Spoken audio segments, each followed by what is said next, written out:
बिस्मिल्लाहिर्रहमानिर्रहीम। अस्सलाम वालेकुम नाज़रीन, मैं सरवत वलीम हूँ। सबसे पहले तमाम पाकिस्तानियों को बहुत ज़्यादा मुबारक हो। ये मुबारक ईद की नहीं, ये मुबारक है उस ईद की जिसका इंतज़ार हुकूमत को था। IMF के साथ पाकिस्तानी हुकूमत का स्टैंड बाय मुआहिदा हो गया $3 अरब का, इसीलिए तमाम पाकिस्तानियों को इसकी बहुत ज़्यादा मुबारक हो। मगर ये सवाल अभी भी अपनी जगह मौजूद है कि इस $3 अरब के स्टैंड बाय मुआहिदे का क्या पाकिस्तानी अवाम को फ़ायदा पहुंचेगा, कितना फ़ायदा पहुंचेगा, ये सवाल है। मगर पाकिस्तानी अवाम को मिलेगा क्या, इसकी तफसील मैं आप लोगों के साथ शेयर करती हूँ कि ये $3 अरब का पाकिस्तानी अवाम को क्या मिलेगा। सबसे पहले बात, IMF के साथ इस मुआहिदे के नतीजे में सिर्फ महंगाई बढ़ेगी और कुछ नहीं होगा। उसकी सबसे बड़ी एग्जाम्पल हमारे सामने ये है कि IMF ने ये डिमांड की थी मौजूदा गवर्नमेंट से कि तमाम सब्सिडीज को ख़त्म किया जाए। सब्सिडीज वो अमाउंट होती है जो मौजूदा गवर्नमेंट कोई भी हो उसकी तरफ से गरीब या मुतासिर या कमज़ोर तबके के लिए रिलीफ जो कि पैसों की शक्ल में दिया जाता है वो फराहम किया जाता है। अब सब्सिडी ख़त्म कर दी गई है। सबसे बड़ी मिसाल ये है कि इस एग्रीमेंट के होते ही, इस मुआहिदे के होते ही पाकिस्तानी हुकूमत जो बिजली के ऊपर सब्सिडी दे रही थी वो बिजली के ऊपर से सब्सिडी उठा ली गई है, जिसके नतीजे में अब घरों में जो बिजली मुयस्सर होगी वो महंगी होगी। यानी कि पहली कीमत बिजली की महंगाई की सूरत में कमज़ोर तबका या पाकिस्तानी अवाम जो है वो अदा करने जा रहे हैं।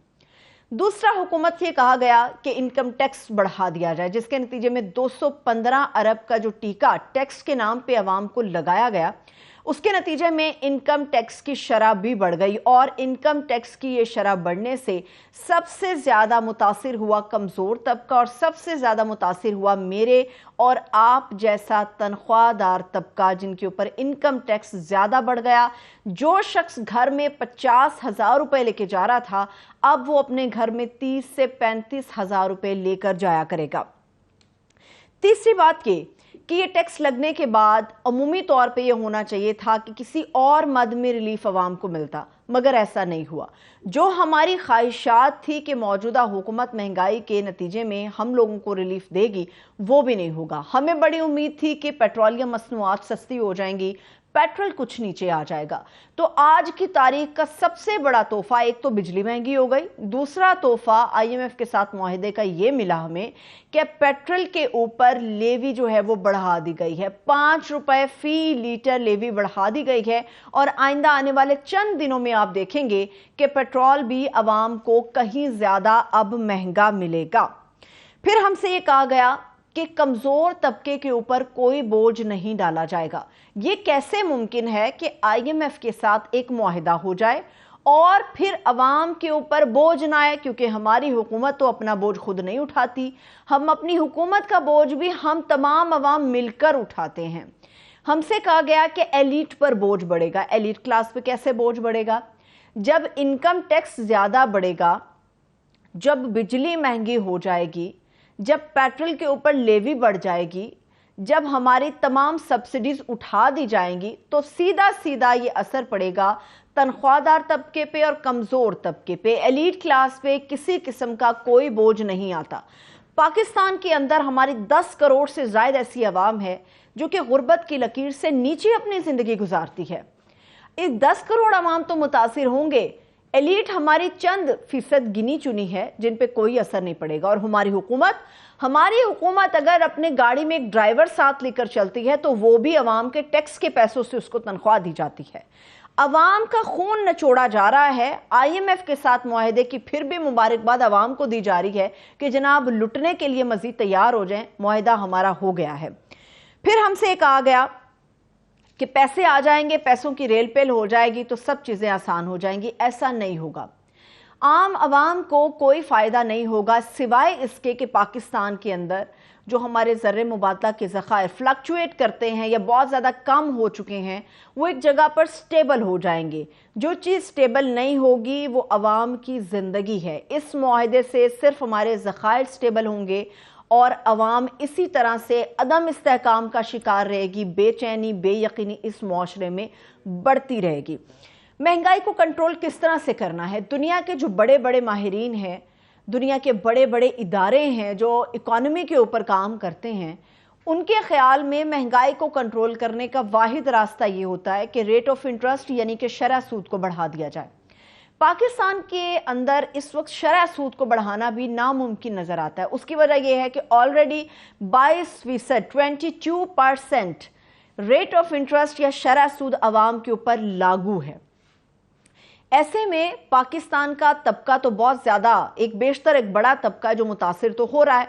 महंगाई कंट्रोल करने के लिए अगर IMF के मुतालबात को सामने रखते हुए हुकूमत मजीद शरह सूद बढ़ा देती है तो उसके नतीजे में दो बड़े नुकसानात हैं जो पाकिस्तान की इकॉनमी को बर्दाश्त करने पड़ सकते हैं।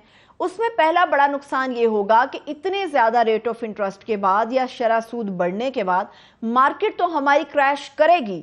जो हमारा कारोबारी तबका इस वक्त मार्केट के अंदर मौजूद है वो पहले से और ज़्यादा मुतासिर होगा। पहले भी वो मुतासिर है क्योंकि रेट ऑफ इंटरेस्ट बहुत ज़्यादा बढ़ गया है, और इसके नतीजे में अगर इसको मज़ीद गहरा किया जाता है या मज़ीद बढ़ाया जाता है तो उसके नतीजे में ये तबका मज़ीद मुतासिर होगा, जिसकी हालिया एग्जाम्पल्स हमने पिछले चंद दिनों में देखी कि बड़े बड़े सरमायादार थे जो पाकिस्तान से अपना बोरिया बिस्तर समेट के यहाँ से चलते बने। उनमें सबसे बड़ी एग्जाम्पल हमारे पास शेल पेट्रोलियम कंपनी की है जो कि 50 साल से ज़ायद पाकिस्तान के अंदर काम करती रही और इन हालात के अंदर उन्होंने अपना बोरिया बिस्तर समेटा और खुदा हाफिज करके वो पाकिस्तान से रवाना हो गई है।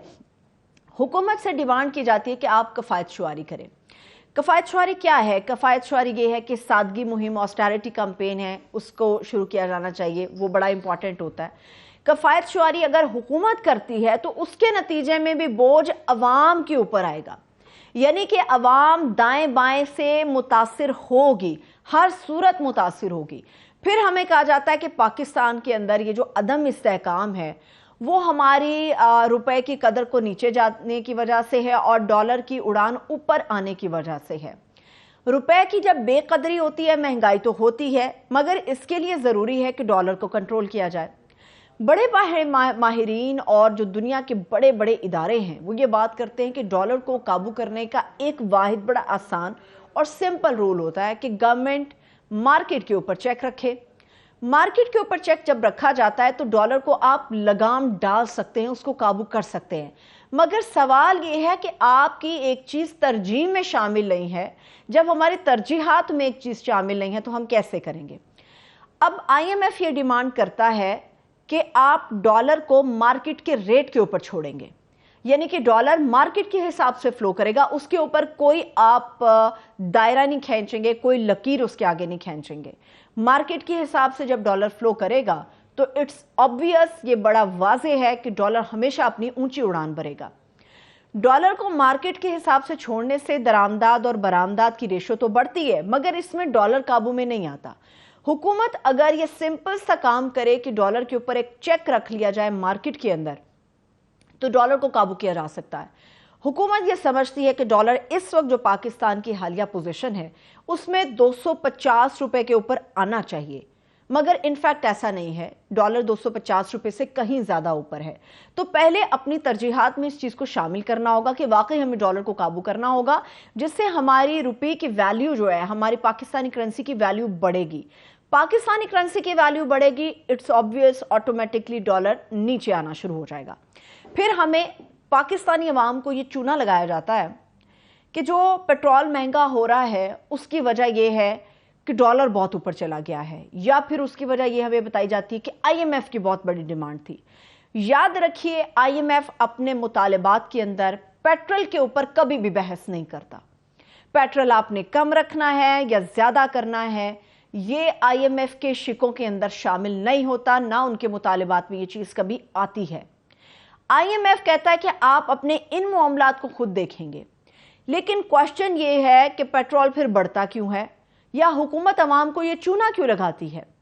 डॉलर हमेशा पेट्रोल की जो कीमत है उसका तयन करती है इंटरनेशनल मार्केट और डॉलर। हम हमेशा इंटरनेशनल मार्केट के साथ जो हमारे करेंसी एक्सचेंज होता है वो डॉलर में होता है, हमारी जो ख़रीदारी होती है वो डॉलर के अंदर होती है। पाकिस्तान के अंदर अगर सिंपली चेक रख लिया जाए डॉलर के ऊपर, डॉलर को लगाम डाल दी जाए, तो फिर पेट्रोल कभी ऊपर नहीं जाता। पेट्रोल जितना फिर हुकूमत चाहे उस हिसाब से करती है। हाँ, जहां तक सब्सिडीज का मामला है, तो सब्सिडीज जब किसी भी मुआशरे से उठा ली जाती हैं तो उस सिस्टम के अंदर महंगाई ऑटोमेटिकली आ जाती है और महंगाई बढ़ती है। अब पाकिस्तान के पास दो ही रास्ते हैं, या तो महंगाई को बढ़ा दिया जाए शरह सूद में, इंटरेस्ट में इजाफा करके, और वो मुतासिर करेगा हमारी मार्केट को, और अवाम तो ऑलरेडी बहुत ज़्यादा मुतासिर है। मगर इन सबसे बड़ा सवाल ये है कि हमने ये जो पेचीदगियाँ देखी हैं IMF के साथ एग्रीमेंट में, उसकी सबसे बड़ी रीज़न ये थी कि जो पिछली गवर्नमेंट चली गई है, उन्होंने जो वादे किए IMF के साथ, कहा यह जाता है वो पूरे नहीं किए गए। ये हुकूमत अगर रहती है तो सवाल यह है कि आईनी लिहाज से तो ये इलेक्शन का साल है, और इलेक्शन के अंदर कोई भी गवर्नमेंट तब तक नहीं जाती जब तक उसे ये यकीन ना हो कि वो अवाम के दरमियान में पॉपुलर है। मौजूदा महंगाई की रेशो इतनी ज़्यादा है, टैक्स की रेशो इतनी ज़्यादा है कि मौजूदा गवर्नमेंट अवाम के अंदर गैर मकबूल है। अब अपनी मकबूलियत को हासिल किए बगैर ना तो ये गवर्नमेंट इलेक्शन के अंदर जाएगी, हालांकि ये आईनी साल है, इलेक्शन होना चाहिए, लेकिन यह भी देखना होगा कि अगर ये भी गवर्नमेंट इलेक्शन में पिछली गवर्नमेंट की तरह मुआहदे की खिलाफ वर्जी करती हुई जाएगी, तो जो नेक्स्ट गवर्नमेंट आएगी वो इनकी होगी या किसी दूसरी जमात की गवर्नमेंट होगी, तो वो IMF के साथ एग्रीमेंट में कितना अमल दरामद कर पाएगी। असल में सवाल ये है। मुझे इजाजत दीजिए, अपना ख्याल रखिए, खुदा हाफिज।